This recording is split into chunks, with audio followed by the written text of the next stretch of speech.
आपल्या बैलांची नाव काय बोललास? हां. अशी यंग पिढी जर शेतात राबली ना तर खरंच आपली ही. नमस्कार मित्रांनो, पुन्हा एकदा आपल्या लोकांची लेकरं या यूट्यूब चॅनल आपल्या सर्वांचं मनापासून स्वागत आहे. तर मित्रांनो, 2 दिवसापूर्वी एक व्हिडिओ केला होता. भात लावणीला सुरुवात झालेली आहे. तर पुन्हा एकदा धनगरवाडीच्या इकडे आलो आहे आणि भात लावणीला सुरुवात आहे. तर इकडे मागे पाहू शकता, पाऊसही जोरदार चालू आहे. आणि आज भात लावणी म्हणजे कोकरे यांची भात लावणी आहे. वैभव कोकरे यांची भात लावणी चालू आहे. तर त्यांनी जोत बांधला इकडे, आपण बघूयात चला. आणि पावसामध्ये काय वातावरण वाटतं ते तुम्हाला दाखवतोच. आणि आता आपली यंग पिढी अजूनही म्हणजे शेताच्या मागे आहे. म्हणजे काही काही मुलं म्हणजे कामधंद्यासाठी बाहेर जातात, तर काही मुलं अजून आपली पिढ्यानपिढ्या शेती जपून ठेवली आहे. आपण बघूयात चला. तर मित्रांनो, इकडे पाहू शकता, इकडे वरतीच धनगरवाडी आहे आणि आता आपण इथे आलो आहे खाली. इकडे पाहू शकता पुढे जोत चालू आहे सर्वीकडेच. मित्रांनो, भात शेतीला सुरुवात झालेली आहे, म्हणजे भात लावणीला सुरुवात झालेली आहे.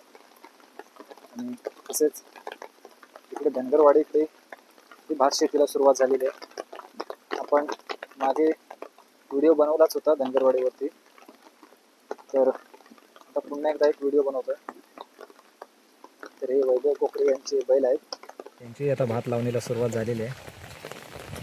तर पाहू शकताय की अजून यंग पिढी या क्षेत्रात अजून टिकून आहे, कारण वर्षानुवर्ष चालत आलेली परंपरा ती ही पिढी अजून जोपासते. तर आपण त्याच्याकडून 2 शब्दात विचारून घेऊयातच.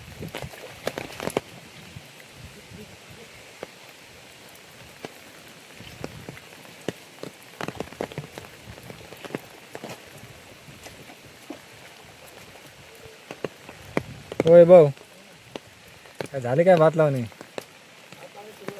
सुरू आहे.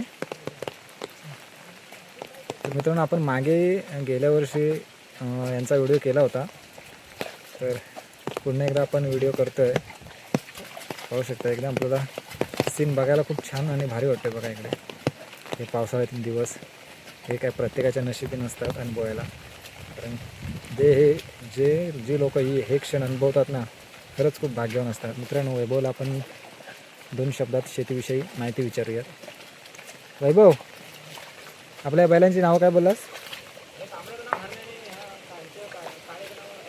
हां, याचं तांबड्याचं नाव हरण्या आणि याचं नाव राजा. तर त्याला आपण 2 शब्दात त्याला विचारूयात. वैभव, शेतीबद्दल काय सांगशील तू? शेतीबद्दल आता म्हणजे आता तू केव्हापासून शेती करताय तुम्ही? मला जोपर्यंत जेव्हा समजायला लागलं, जेव्हा मी पहिली दुसरी जेव्हा होतो तेव्हापासून जोत बी धरायला शिकलो. हां. म्हणजे आमचे चलते वगैरे आहेत आता, ते आहेत, तरी पण मी जोत धरतो. बरोबर, त्यांना हातभार तोडा लागावा म्हणून आता तू हां. करतोय. त्यांना थोडं असं होत नाही, त्याच्यामुळे मी आता थोडं त्यांना मदत करतो. अच्छा.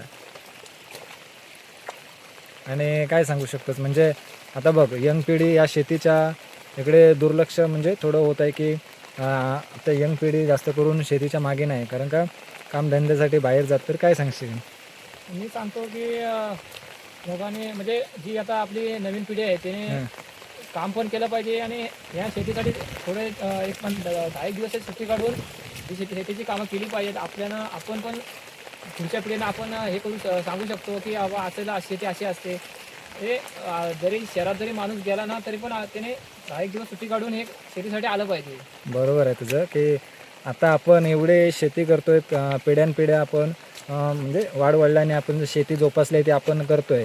आणि आता सध्या बघ की लोक बैल कोण म्हणजे राखायला मागत नाही.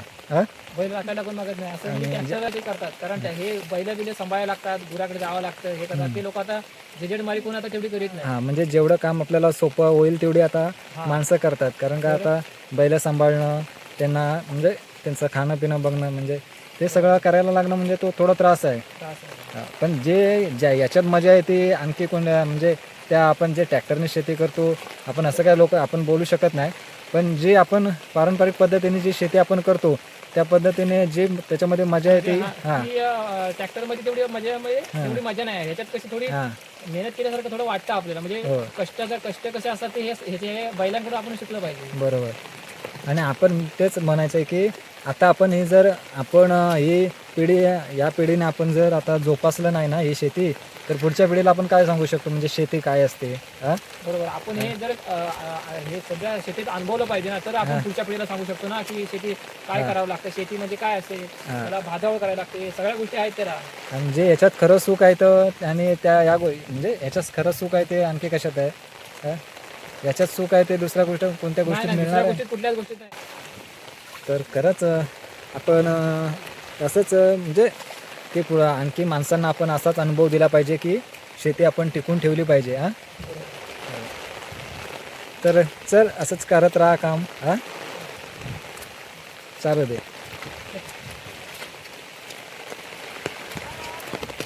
हां काय म्हणतेस, शेतीला सुरुवात झाली ना. तर मित्रांनो पाहू शकता इकडे पाऊसही पडतोय, मस्त वातावरण झालंय. आणि मित्रांनो वैभवनी माहिती सांगितलेली खरी आहे, कारण का आपण हे या मातीत उतरल्याशिवाय आपल्याला खरं सुख जे काय असतं हे आपल्याला कळणारच नाही. कारण का जे वर्षानुवर्ष पिढ्यानपिढ्या चालत आलेली जी आपण शेतीची परंपरा आहे ती प्रत्येकाने टिकवून ठेवली पाहिजे. कारण का आता आपण ही परंपरा जर टिकवून ठेवली नाही तर येणाऱ्या पिढीला आपण काय सांगू शकतो की शेती म्हणजे काय असते आणि त्याचं खरं सुख काय, आपण काय अनुभवायला मिळतं ते ही शेती केल्याशिवाय कळणारच नाही. त्यामुळे मित्रांनो पाहू शकता हे असं हिरवगार वातावरण आणि आपली ही गावची शेती, या शेतीत राबल्यानेच आपल्याला खरं सुख मिळत असतं. मित्रांनो अशी यंग पिढी आपल्या शेतात जर राबत राहिली ना तर वर्षानुवर्ष आपली अशी परंपरा खरंच चालू राहू शकते आणि पुढच्या येणाऱ्या पिढीलाही आपण शेती म्हणजे काय असतं ते आपण सांगू शकतो. तर इकडे मित्रांनो वरती मळीची चिखल झालेली आहे आणि इकडे ते लावणी लावतात ते आपण बघूया. पाहू शकता ही भाताची रोपं इकडे लावली जातात.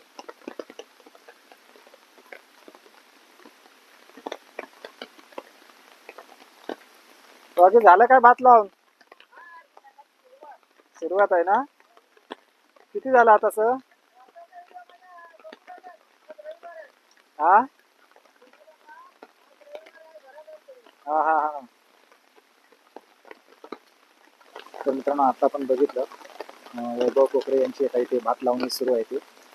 तर मित्रांनो असेच आपल्याला कोकणातील व्हिडिओ आता बघायचे असतील तर आपण चॅनलवर नवीन असाल तर चॅनल सबस्क्राईब करायला विसरू नका, कारण असेच तुम्हाला कोकणातील नवनवीन व्हिडिओ पाहता येतील आणि त्यांची आपल्याला माहिती घेता येईल.